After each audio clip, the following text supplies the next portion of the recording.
Hi, my name is Malcolm Clemens Young, and I'm the Dean of Grace Cathedral here in San Francisco, California, and this is my More Good News broadcast for the last week of February. Behind me is one of my favorite murals in the church. It's an image of Grace Church on the day that it was destroyed after the 1906 earthquake. And you can see the flames just leaping up. It was an extraordinary building.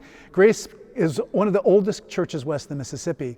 And every time I pass where it used to be, it's only a few blocks down the hill on California Street, I think of what it must have been like to walk into that place. And I'm so fortunate in my life and in my ministry that when I was a young priest, when I was first ordained, I used to visit people who actually had firsthand experiences of that 1906 earthquake. And the strange thing about it is that almost all of them, universally, had very fond and happy memories of it. They were all children, and what they remembered was this extraordinary spirit of people helping one another out. They remember camping in Golden Gate Park. They remember sharing meals with people who weren't their families. And in many ways, our modern memory of it, we've forgotten so much of it. Even the name of it. For every generation before ours, it was known as the Earthquake and Great Fire of 1906. And we forgot that the natural catastrophe was a terrible disaster. Many buildings were destroyed by the shaking of the earth. But the far worse human catastrophe was the fire. And it's entirely a result of a bad philosophy of what human nature is. When the earthquake hit, the person who was the commander of the local military base immediately instituted martial law. And he got his soldiers and he prevented any people from entering into the main parts of the city. So people wanted to fight fires at their homes and their businesses, but he was so concerned about looting and the theft of property that he closed off large parts of the cities that were just basically left to burn.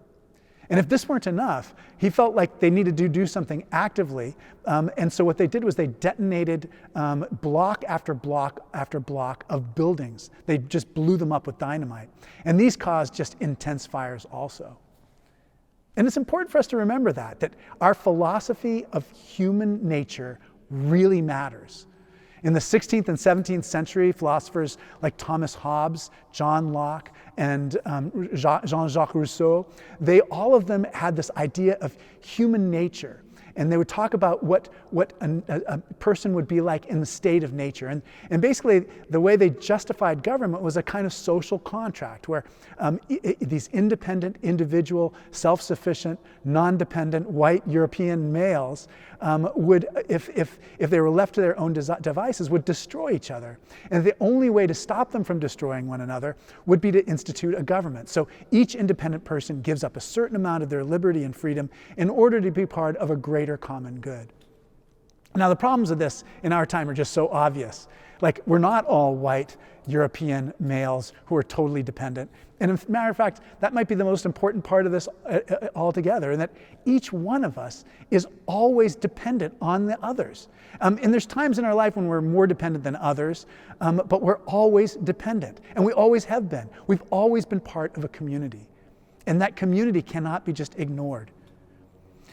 So many times I think of this because Jesus' message is about being able to give up a way of looking at the world. And the way of looking at the world is that each person is trying to have power over each other person.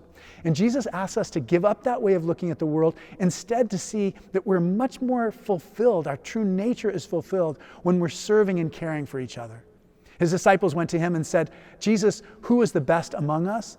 And Jesus basically said, the one who is the one who is servant of all is the one who is the greatest.